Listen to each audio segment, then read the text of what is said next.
नमस्कार, मैं निरंजन कुमार सुमित आप लोगों को मैं प्रत्येक दिन की भांति आज भी यानी 22 तारीख को भी मैं करंट अफेयर लेकर आप सभी लोगों के समक्ष में अवेलेबल हूं।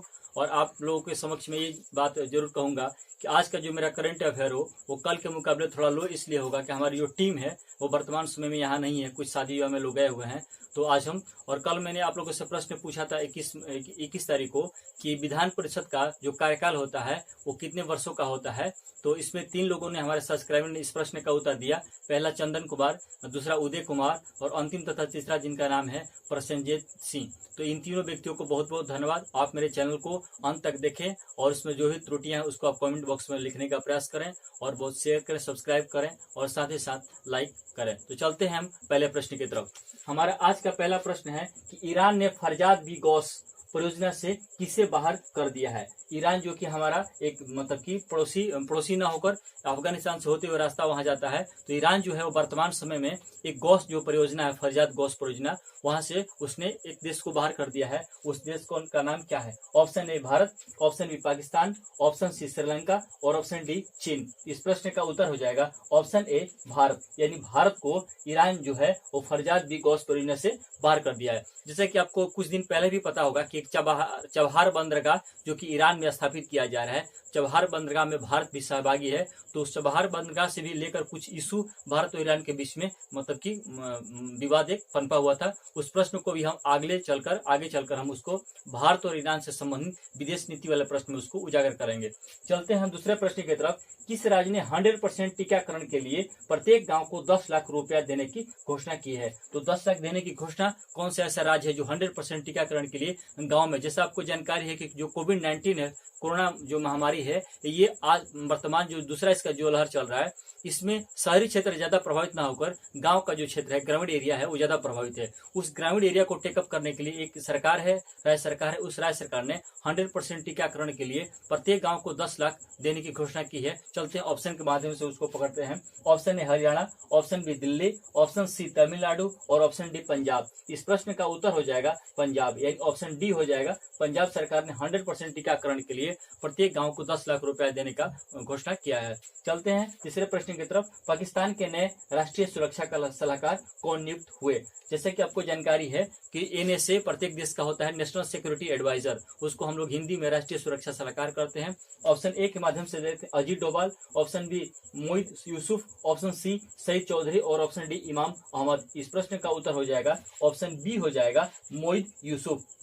मोहित जो यूसुफ हैं वो पाकिस्तान के नए राष्ट्रीय सलाहकार नियुक्त किए गए हैं। भारत के जो राष्ट्रीय सलाहकार हैं उनका नाम क्या है, आप मेरे को कमेंट बॉक्स में बताएंगे। चलते हैं अगले प्रश्न की तरफ। विश्व का सबसे बड़ा सबमरीन केबल सिस्टम कौन निर्मित कर रहा है? Option A Airtel, option B BSNL, option C Reliance Jio और ऑप्शन डी इनमें से कोई नहीं। इस प्रश्न का उत्तर हो जाएगा ऑप्शन सी रिलायंस जियो। जी हाँ, रिलायंस जियो जिसके संस्थापक धीरूभाई अंबानी और वर्तमान समय उसके चेयर जो एमडी है वो मुकेश अंबानी है। इस मतलब प्रश्न को हम ध्यान देते हैं कि विश्व का सबसे बड़ा सबमरीन केबल सिस्टम कहने का तात्पर्य ये हुआ कि ये समुद्र के अंदर ये मतलब कि इसको बिछाया जाएगा और इसके माध्यम से एक देश से दूसरे देश तक कम्युनिकेशन को स्थापित किया जाएगा ताकि हर सुविधाओं को ध्यान में रखते हुए इसकी पूर्ति की जा सके। तो सबमरीन केबल सिस्टम विश्व का सबसे लंबा जो सिस्टम है, बड़ा सिस्टम है, उसको रिलायंस जियो जो कि भारत की कंपनी है और ये इसको क्या कर रही है, निर्मित कर रही है।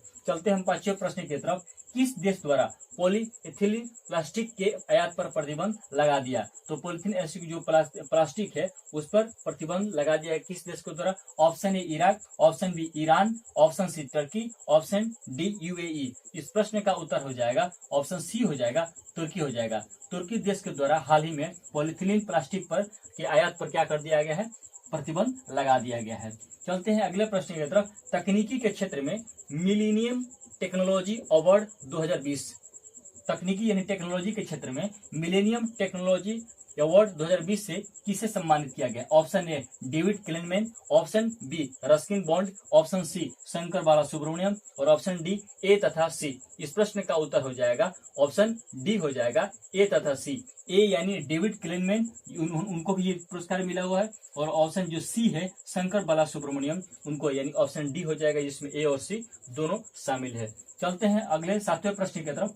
आवास आवास तथा शहरी मामलों के मंत्रालय द्वारा जारी रैंकिंग के अनुसार सर्वोच्च स्थान कौन सा राज्य है? जो आवास तथा शहरी मामलों के मंत्रालय है और ये केंद्र सरकार का मंत्रालय है, और इस मंत्रालय के द्वारा समय समय पर मतलब कि जो आवास होता है और जो शहरी होता है उसमें कितना मतलब कचरा है, कितना सफाई है, उसको ध्यान में रखते हुए राज्यों की रैंकिंग और केंद्र शासित प्रदेशों की रैंकिंग को तैयार किया जाता है। इस प्रश्न का उत्तर हम ऑप्शन के माध्यम से ढूंढने का प्रयास करें। Option A Uttarakhand, option B Delhi, option C Jharkhand और ऑप्शन डी बिहार। इस प्रश्न का उत्तर हो जाएगा ऑप्शन सी झारखंड, जो कि झारखंड राज्य है। इसको आवास तथा शहरी मामलों के मंत्रालय द्वारा जारी जो सूची है उसमें नंबर 1 स्थान झारखंड को प्राप्त है।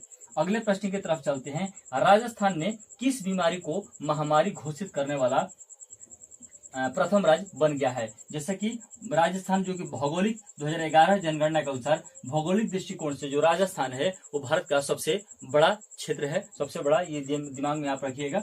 तो ये कह रहा है कि राजस्थान ने किस बीमारी को महामारी घोषित करने वाला प्रथम राज्य बन गया है? प्रथम राज्य, इस पर ध्यान दीजिएगा। Option A corona, option B white fungus, option C SARS, option D black fungus. इस प्रश्न का उत्तर हो जाएगा ब्लैक फंगस। ब्लैक जो फंगस है इस बीमारी को राजस्थान जो है वो मतलब कि इसको महामारी घोषित करने वाला प्रथम राज्य बन गया है। राजस्थान के बारे में एक और हम जानकारी देते हैं कि जो राजस्थान है वो भारत में पहला ऐसा राज्य है जहां पर मास्क को अनिवार्य कर देते हैं, यानी मास्क पहनने के लिए वहां पर भी अनिवार्यता सिद्ध कर दिए। और हम चलते हैं अगले प्रश्न की तरफ।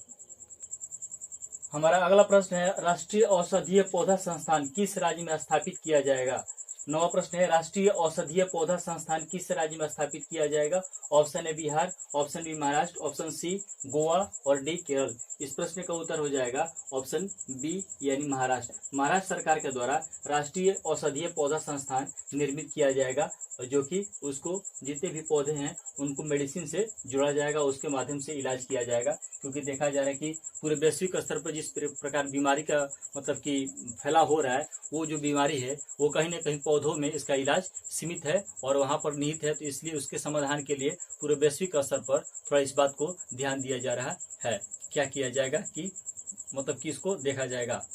और इसमें आगे हम अगला प्रश्न की बात कर रहे हैं।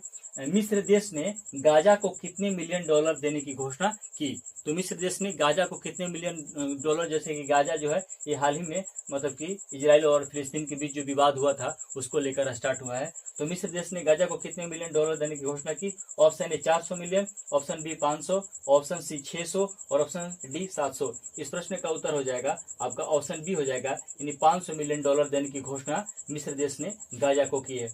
अगले प्रश्न की तरफ चलते हैं। अगला प्रश्न है, ज्योति कृष्णा दत्ता का निधन हो गया, वे कौन थे?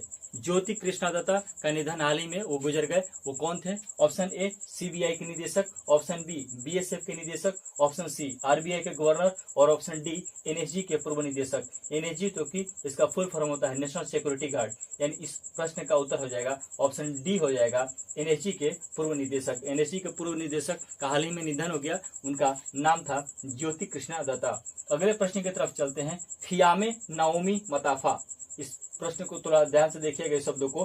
फियामे नाओमी मताफा को किस देश का पहला महिला पीएम बनाने का गौरव प्राप्त होगा? Option A Bhutan, option B Samoa, option C Myanmar और ऑप्शन डी दक्षिण कोरिया। इस प्रश्न का उत्तर हो जाएगा ऑप्शन बी हो जाएगा समोआ। समोआ कहाँ है? ये प्रशांत महासागर में स्थित है और ये मतलब कि एक छोटा सा देश है प्रशांत महासागर में। अगले प्रश्न की तरफ चलते हैं। 20 मई को कौन सा दिवस मनाया जाता है? 20 मई को कौन सा दिवस मनाया जाता है? ऑप्शन ए विश्व मधुमक्खी दिवस, ऑप्शन बी विश्व मेट्रोलॉजी दिवस, ऑप्शन सी ए तथा बी और ऑप्शन डी इनमें से कोई नहीं। इस प्रश्न का उत्तर हो जाएगा सी ए तथा बी। हाँ, 20 मई को विश्व मधुमक्खी दिवस और विश्व मेट्रोलॉजी दिवस, ये दोनों दिवस 20 मई को मनाया जाता है। अगले प्रश्न की तरफ चलते हैं। भारतीय हस्तशिल्प मेले का उद्घाटन कहाँ किया गया? Option A Punjab, option B Haryana, option C Mizoram और ऑप्शन डी दिल्ली। इस प्रश्न का उत्तर हो जाएगा ऑप्शन डी हो जाएगा, यानी दिल्ली हो जाएगा इस प्रश्न। अगले प्रश्न की तरफ चलते हैं। केंद्र एवं राज्य सरकार के योजनाओं का लाभ लेने के लिए त्रिपुरा सरकार ने किस ऐप को लॉन्च किया है? ऑप्शन ए जागृति ऐप, ऑप्शन बी जागरूक ऐप, ऑप्शन सी समझ ऐप और ऑप्शन डी जानकारी ऐप। इस प्रश्न का उत्तर हो जाएगा ऑप्शन ए हो जाएगा जागृति ऐप। जी हाँ, त्रिपुरा सरकार के द्वारा जो सेंट्रल गवर्नमेंट है और जो स्टेट गवर्नमेंट है, इन दोनों के माध्यम से अलग अलग लोगों के लिए योजनाएं निकाली जाती है। और जैसे ही आप जागृति ऐप को डाउनलोड करने के पश्चात उसमें जो भी चीज़ों को रिक्वायरमेंट होता है उसको आप डालते हैं, उससे उनको पता ये चलता है कि आप इसके लिए एलिजिबल हैं या नहीं है, चाहे केंद्र सरकार की योजना हो या फिर राज्य सरकार की योजना हो। अगले प्रश्न की तरफ चलते हैं और हमारा आज का अंतिम प्रश्न होगा, श्रीलंका क्रिकेट बोर्ड के नए अध्यक्ष नियुक्त हुए। Option A Aravinda De Silva, option B Sanath Jayasuriya, option C Shammi Silva और ऑप्शन डी चुमिंडा वास। इस प्रश्न का उत्तर हो जाएगा आपका ऑप्शन सी हो जाएगा, यानी समी सिल्वा। समी सिल्वा जो हैं वो मतलब कि श्रीलंका क्रिकेट बोर्ड के नए अध्यक्ष नियुक्त किए गए हैं। मैं आपको एक जानकारी के लिए बता दूं कि जो हमारा आज का जो करंट अफेयर था, इसको मैंने ज्यादा डिस्क्राइब इसलिए नहीं किया कि जो मैंने पहले भी आपको बताया कि हमारी जो कुछ मेंबर हैं इसके, वो कुछ कारणों से कुछ मतलब कि बाहर निकले हुए हैं। तो मुझे ये जानकारी कि मैं आपको जो 22 तारीख वाला जो करंट अफेयर होगा 23 तारीख वाला, उसको मैं और डिस्क्राइब करने के बाद उसको मैं लोड करूंगा। और आप सभी लोग का सहयोग इसी तरह से मिलता है। आप मेरे चैनल को सब्सक्राइब करें और अंत तक देखें, और देखने के साथ साथ आप अपने पास में एक नोटबुक रखें और एक पेन रखें और उसको आप इस पर लिखते रहें। और कोई भी एग्जाम्स हो, प्रत्येक एग्जाम्स के लिए आप प्रत्येक दिन रोज एक प्रैक्टिस सेट को मतलब ऑर्गेनाइज करें। और प्रैक्टिस सेट से ज्यादा महत्वपूर्ण ये है कि आप एक ग्रुप डिस्कशन के माध्यम से इसको फॉलो करें और ये ज्यादा से ज्यादा इसको शेयर करें। तो नमस्कार, सभी को आदाब, राम राम।